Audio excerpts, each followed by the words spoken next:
Olá, crianças, tudo bem com vocês? Estamos aqui para mais uma aula de português, nossa aula de número 35, e hoje tem livro novo. Vamos utilizar o livro novo, tá? Então, livro e conteúdo novos. Peguem aí o livro 5 de vocês e acompanhem a videoaula.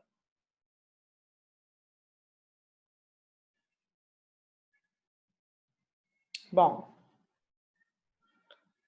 as atividades são da 85 até 89, começa na página 14, e hoje a gente vai até a página 18, porque tem bastante leitura para a gente fazer aí e conteúdo para conversar um pouquinho, tá? E o título, o tema desse conteúdo, o tema da nossa aula são gêneros epistolares, isso mesmo, gêneros epistolares, calma que não é nenhum bicho de 7 cabeças, gêneros aqui quer dizer os gêneros literários, os tipos de textos, que a gente até viu um pouquinho, alguns tipos de textos, relembramos, né, na última atividade do livro 4, que foi sobre as finalidades, né, discursivas, ou seja, os objetivos dos textos.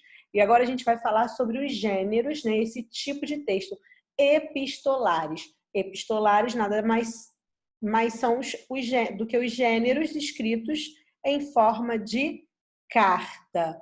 São as famosas cartas que, com certeza, se você nunca escreveu uma, se você nunca leu uma, que é difícil, mesmo não sendo tão comum nos dias de hoje, você já deve ter ouvido falar.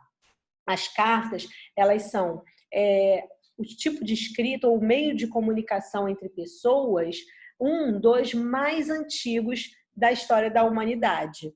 Depois das pinturas rupestres, depois da criação da escrita lá na Mesopotâmia, que a gente já estudou, e eles começaram, o ser humano começou a escrever, registrar as coisas em papiros, e eles começaram a criar esse hábito de mandar mensagens através das cartas. E essa expressão pombo-correio nada mais literal mesmo, porque antigamente, antes de existirem os correios, os pombos, né, ou algumas aves, tipo pombo e corvo, eram utilizados para levarem essas mensagens, sim. Então, essas mensagens, essas cartas, né, que a gente conhece hoje, foram muito utilizadas no passado para troca de mensagem, às vezes até para troca de documentos, escritos de documentos através de carta, e algumas até fizeram parte da nossa história, viraram documentos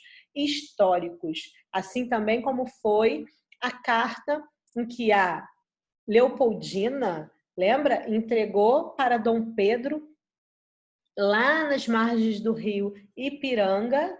Vocês sabem dessa história? Dom Pedro recebe essa carta. Naquela época, as cartas eram levadas por mensageiros através dos cavalos, né? Através dos animais. Eles levavam através dos cavalos, cavalgavam, levavam muitos dias para a carta chegar. E Dom Pedro ele havia ido a São Paulo pedir reforços, porque o Brasil estava numa situação muito complicada em relação a Portugal, e ele foi a São Paulo pedir reforços, mas não havia mais tempo. A rainha, né, no caso aqui a princesa Leopoldina, que havia ficado no seu lugar no Rio de Janeiro, teve que assinar um decreto tornando o Brasil independente de Portugal, e ele enviou, ela pediu que o mensageiro levasse a carta até o encontro de Dom Pedro. Quando eles se encontraram, o carteiro e Dom Pedro, diz a história que Dom Pedro estava às margens do rio Ipiranga, e ali ele proclamou a independência após ler a carta da princesa Leopoldina. Mas isso é só uma das cartas que fazem parte da nossa história, da história do nosso país. E muitas outras existiram, porque era a forma de comunicação mais utilizada antigamente.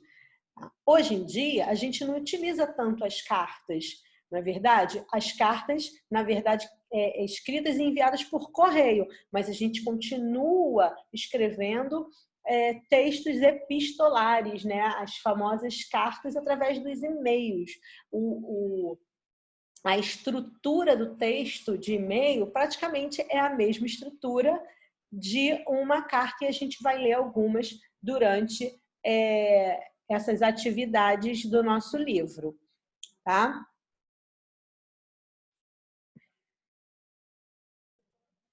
Outra carta, ou outras cartas que também fazem parte da nossa história, da humanidade, na verdade, são as cartas de Paulo, que se tornaram, inclusive, documentos religiosos.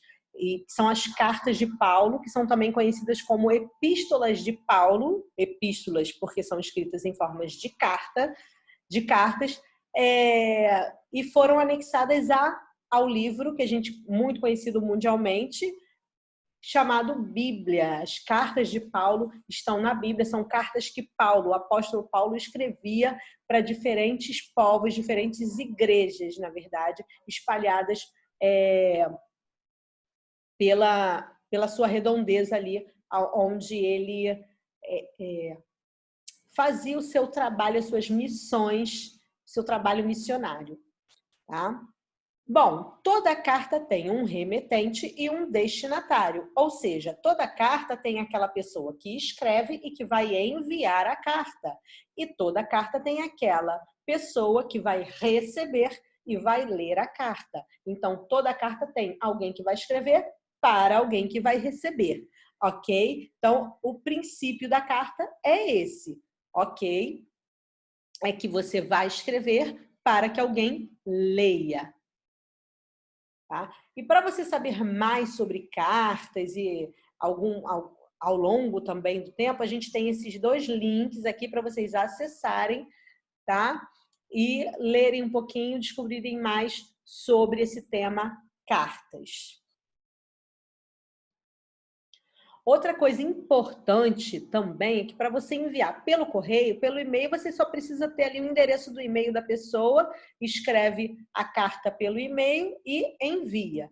Mas pelo correio, você precisa seguir algumas normas do correio, que são, além de escrever, né, o destinatário, o remetente, você precisa colocar o endereço e principalmente o CEP, que é o Código de Endereçamento Postal.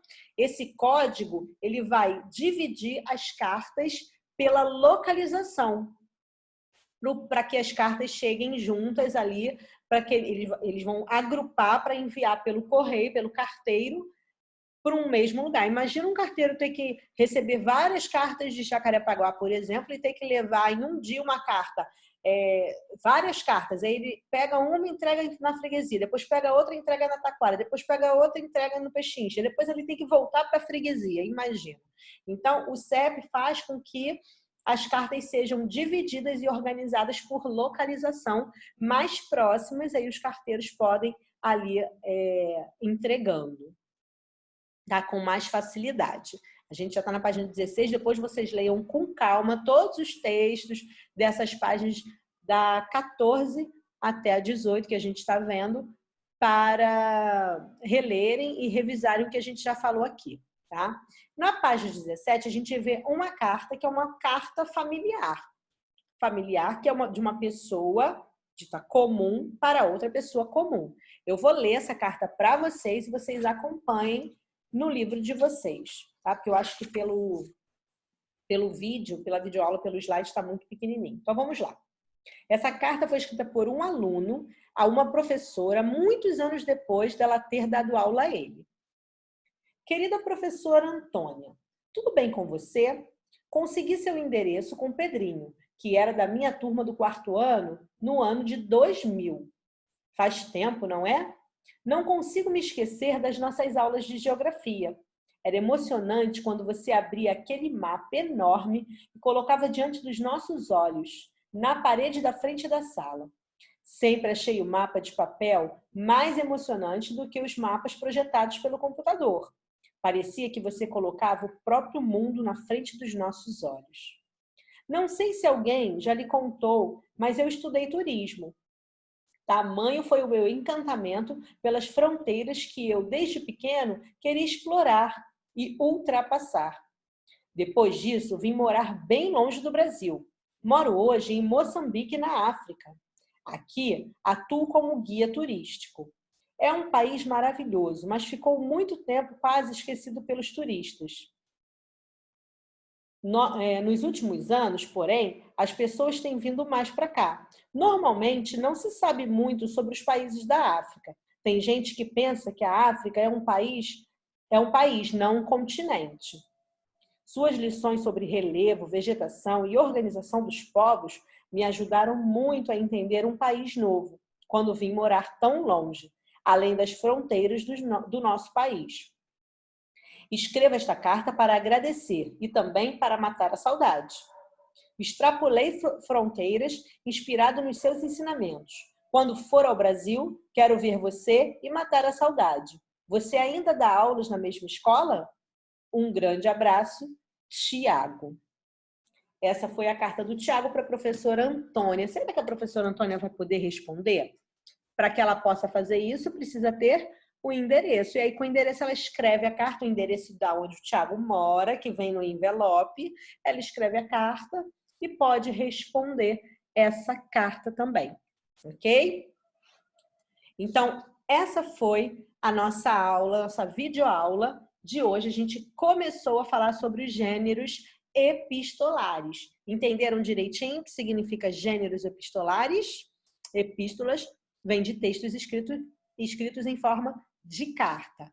Ok? E gêneros são gêneros literários. A gente vai continuar essas atividades, nosso conteúdo na próxima videoaula, no próximo vídeo. Tá bom? Um beijo e até lá!